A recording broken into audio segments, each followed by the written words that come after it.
Welcome back, sweeties. So today we are going to be discussing a cake that I did recently. It is an 8-inch 2-layer red velvet cake, and the icing is a Swiss meringue buttercream, and it's the recipe that I used in the last video, so I can put that in the description box below. I really like it. I like the consistency and I like how fluffy, and I don't get any air bubbles. So this was a cake that I did have a lot of trouble with, but I kind of wanted to take you guys on my journey through the cake. The ugly mess that the pictures were, you'll see as we get through this video. But I also wanted to upload this video because when on social media, I know for me too, at least, when I see someone do a cake or when I see them go through the video of the cake, they don't show, sometimes you do go through troubles. They show, like this beautiful cake, and then them building the cake, no troubles, nothing at all. So I really want to show you guys, not every cake is perfect, not every cake you don't have troubles with. And especially if you're, I don't want to say new, but you're moving through that new phase, and you're starting to get your feet wet and you're really understanding cake decorating. I like to show that. So that's what this video is about. I can honestly say though that the offset spatulas are a godsend, and also, as you'll see, I have two different ones. One of them I got from Home Goods, which is the smaller one, and the bigger one, I cannot remember where I got that from. I think I got it from Joann's maybe. But yeah, I like both of them, but I've been using the big one a lot. And another thing that I think is really helpful is for the gaps, if you fill a piping bag up with your buttercream and just cut it. You don't really need a tip, but just cut it, and it helps you fill that gap, and it helps when you're trying to crumb coat your cake. My cakes were not frozen. I had put them in the fridge. Oh, and by the way, this was a cake for wow, I'm spacing on the name because I was talking about the cake so much. This was a cake for my boyfriend's friend at the gym and his girlfriend. I believe this was their 3rd anniversary. I was super excited that I got to be a part of it, because this was my first anniversary cake. So I cannot thank you guys enough for your support, and I can't thank you enough for allowing me to be a part of your big day. Like I said, this was a red velvet cake, and I don't know if you guys can tell, but I'm getting so much better at my crumb coat and my sharp edges, and even just the method of me actually doing it. This cake really made me happy with that part. And I was trying to actually remember, like everything that I see when I do watch cake decorating videos and they are crumb coating, just to make sure that I am doing the right part, like cleaning off my cake board. I'm getting way better at that, because I realized the last time I did a cake, I put my cake on the bottom of the cake board instead of on the top. So that's why when I was trying to get all my buttercream off, all I saw was spots because it was on the bottom. So tip there, make sure your cake is on the top of the cake board and not the bottom. I do like to use cake drums. Sorry, let me use the right terminology. Cake drums better than cake boards, because cake boards are the thin, cardboard. The cake drum, you could even make your own cake drums. Just hot glue maybe 3 cake boards together, and then you put over them not wax paper, but I can't remember what it's called, but you literally just put that over it, and you just made your own self a cake board, and it's probably a lot more cheaper and cost efficient than doing that, than buying them, because they're actually pretty expensive. So this part, I just took it out of the fridge, and I was trying to like get the sharp edges, but I did cut a little bit too close to my cake, but it's totally fine because I end up fixing it and you don't see it. But this crumb coat looks beautiful. If this were to be a naked cake, it would look absolutely beautiful. And while I'm fixing this part up, I also want to thank you guys for, actively watching my channel. And I also want to say, don't forget to like our videos. I will have some new videos coming soon. And one in particular that I think I was pretty nervous about, but now that I'm actually doing the project, I really like it. So don't forget to like and subscribe to our channel. And just seeing my growth, I thank God every day that he has allowed me to go on this journey into cake decorating, because I know in my first videos I was not crumb coating or coating a cake with buttercream like this, and actually being able to venture into Swiss meringue buttercream, I highly recommend it. Another thing, I know I didn't mention this in my last video, which was with the icing, the buttercream. So I use the Bob Evans liquid egg whites. They're 100% egg whites, and if you read on the label, it says not good for meringues, and they say that because it doesn't whip up as well. That's what I used for this, and mine whipped up wonderfully. I also just used it again today, and it did the same thing. So I think it all depends, and they say, if it's not whipping up well, you can add a little bit of cream of tartar, and that will help the meringue whip up the way it should. So that's another tip. Another tip, like as you see I'm doing right now, when you are decorating your cake, make sure if you have any gaps, just add a little bit more buttercream, and you can keep your offset spatula parallel to your cake and go around, as you see me trying to move my hand all the way around. And I really wasn't too picky about how the sides looked, because this cake I did Cornelli lace, and let me tell you, it did take me a while. I think for the whole 8-inch cake, top and sides, I believe it took me an hour, and it was a lot. So if you do Cornelli lace, and it's a very intricate and delicate design, that's why a lot of people use it for weddings. It is very time consuming, I will say that, and it also is it's depending on, I guess, possibly how full your piping bag is. Also, it can be pretty hard on your hand. So because I know I definitely felt that, and I just saw myself nick my cake right there. But as you see me starting, I believe the tip that I used was a Wilton 2, maybe. It's a really small point, so I can put that in the description box below as well. And you really are just doing with Cornelli lace squiggly lines all around. I know that's one thing when I was trying to do my research on how I should be doing Cornelli lace. I really did not see a lot of the videos of people showing how they do it. And I know, as you saw right there, how it dropped down, but it was also because as I was moving along, I figured out my mistakes. If you keep your hand parallel to your cake drum, and there's really no rhyme or reason to the squiggly lines.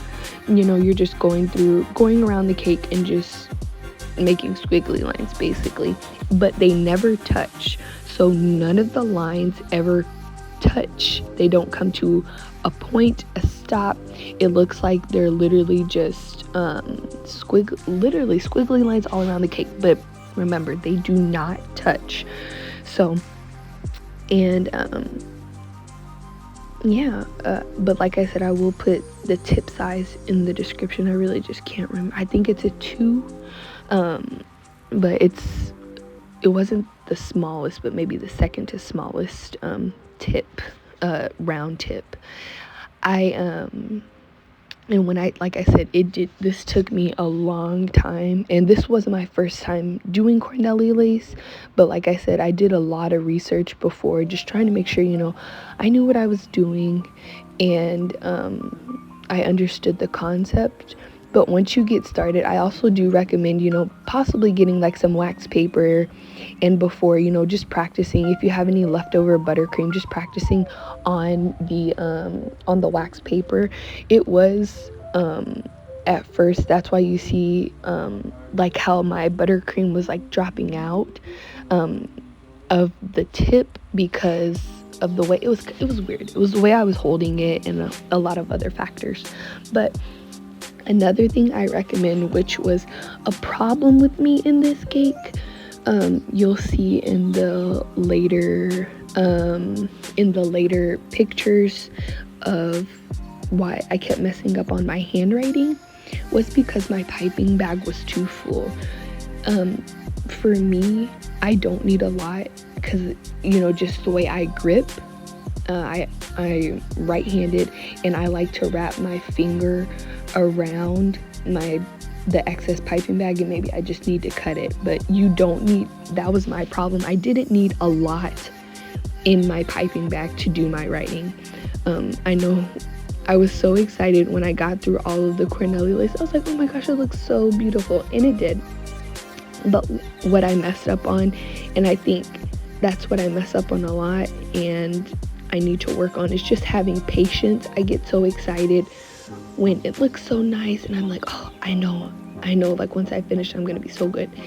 And I'm also trying to be with my daughter and just make sure she's okay, but just having patience when I just taking my time, that's really what I need to work on with my cake decorating. So I know as I keep doing more cakes, I will realize that, and I don't like to wait till the last minute. That's why I was so glad I did this cake in advance. I believe I started it on Wednesday or Thursday, and he didn't need the cake until Saturday. So I was planning on giving them the cake on Friday, but when I started messing up, I was like, oh my gosh. So this was also, that squiggly line is a long squiggly line on top, but you'll see I will fix it. And this was also my first time doing Buttercream Roses, and I learned a lot with that too. I made a lot of mistakes in this cake, but it did allow me to get better, and I'm so thankful that they loved the cake, and and they were very nice. I just can't express enough how much I appreciate them. So we're almost done with the Cornelli lace on top of the cake, and I didn't. So after I finished doing Cornelli lace on the whole cake, that's when I put it in the fridge. And then after this, I feel like this is when all of the problems began for me.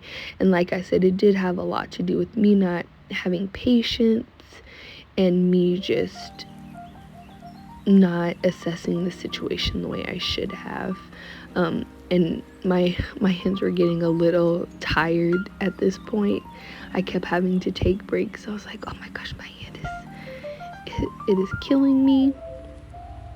But like I said, this was my first time ever doing Cornelli lace, so for my first time, I was pretty proud of myself. And my first time doing Buttercream Roses, especially on a cake. What I know I should have done, like I said, is when I was doing my handwriting, I shouldn't have had as much in my piping bag, and that would have yielded a better. So this is the first ugly design. And this is the second ugly design. I was on the phone with my mom and my boyfriend literally the whole time I was doing the cake. I was like, oh my gosh, this is just not working out the way I want it to. But they are super supportive, and I love both of them so much. So this was another fail idea. I was trying to like do the really cute white and red roses. So I had the white I had the white on the outside, and then I wanted to do the red on the inside, so you could kind of see like the petals would be red and white on the inside. So that didn't really work because I actually did, that's another thing, you should always make, I like to make my buttercream in advance. I found that out with this cake. I made it in advance, and I should have whipped up my red a lot more. And another thing, I didn't save any of my white. That was another one of my problems in this cake. So I was just disappointed with myself with that. Like this red, I had taken it out of the fridge, and I should have whipped it up a little bit more, so it wouldn't have looked like that, because it kind of looks like the butter is separating from it. Just, you could just tell it was separating. So my idea was good, but the concept should have been executed a little bit better. So as you can see, it just came out of the fridge and it looks beautiful. So now, another thing, my buttercream was a little loose because I didn't pop it in the fridge during my waiting process. So that's why I was having trouble doing my buttercream roses, as you can see. And you'll also see the red and how dark it is, and how it is very runny. You'll see me right here redoing my buttercream roses. So I also realized what I needed to do, because like I said, my buttercream was so loose.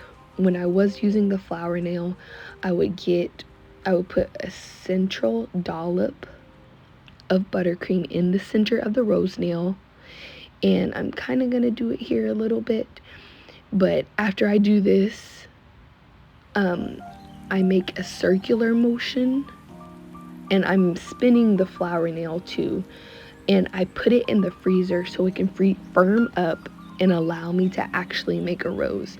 Now this one I think I threw in the trash because I really did not like the way the red was coming out, and I did end up mixing. Okay, so you'll see it right here, this, and it's just one motion, and then I pull up and I put it in the freezer just so it's more of a stable foundation for me to actually make the buttercream rose.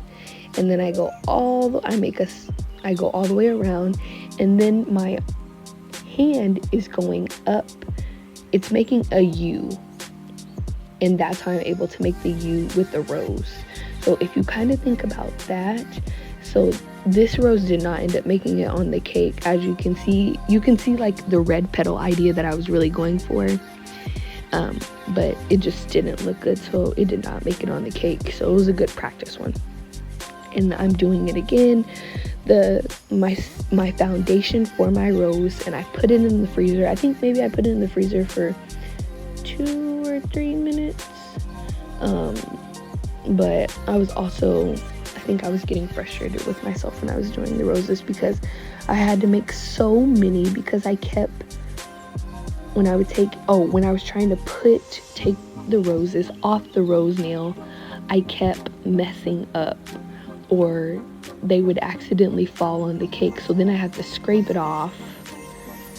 And like I said, I didn't save my white buttercream, and I didn't want to make more, but then I ended up making more at the end. So this was just a long time for me. And now that I'm watching myself, I think this rose I made a little narrow. But then as you get closer to the bottom, as you're starting to touch the rose nail, then you kind of start making like a C shape a little, and you're just spinning your rose nail as you go around, and instead of making the U shape, you begin making a C. And I didn't record myself. I think this was my first rose that I actually put on there, and it actually looked good, but it ended up coming off. So as you can see, I was also shaky, and I think it was because I hadn't eaten, because I was trying to get the cake done, and because I didn't think it was going to take me long. And I think I was trying to do this while my daughter was sleeping or she was watching a movie, which is my prime time to get anything done, when she is focused not on me but on something else. So I was really trying to get it done, but like I said, my piping bag was too full, and as you see, I'm scraping away my buttercream each time, which is making an indent in the cake, and it was just disastrous. I tried to do like, as I was doing this, I was like, oh well, maybe I can do like, I don't even know, I don't know what my mind was trying to think of. I was trying to think of some of the ideas maybe that I saw on like Instagram of people doing, but it wasn't cute. It was ugly, and I should have, like I said, I should have saved more white white buttercream, so I could have just fixed the problem, but I didn't. I did, but it wasn't until hours later that I did, so the cake was already ugh. But and see, that was a really nice happy, but it was too small and it really wasn't centered, and I should have posted in this what he wanted it to look like, and he told me he liked more roses. So that's why the end result was actually pretty good, because it was a lot of roses, and it was a lot more roses than was in the picture. Like, this was really good. Well, kinda.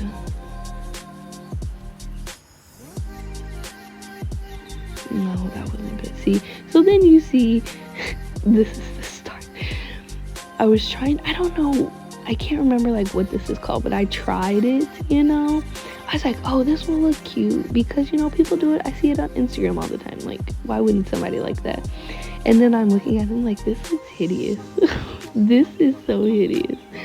So then I changed it, and I'm sending pictures, like I said, to my boyfriend and my mom the whole time, and they're like, yeah, take that off, that's not good.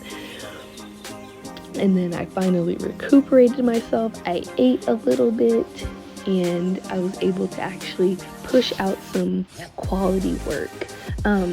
But I know, like I said, I wanted you guys to see this video, to see I guess my struggle, because that's the part that people don't show. They just show the end result, and it leaves you thinking that it's easy and you won't have troubles. But I wanted you to see this was another idea that I had.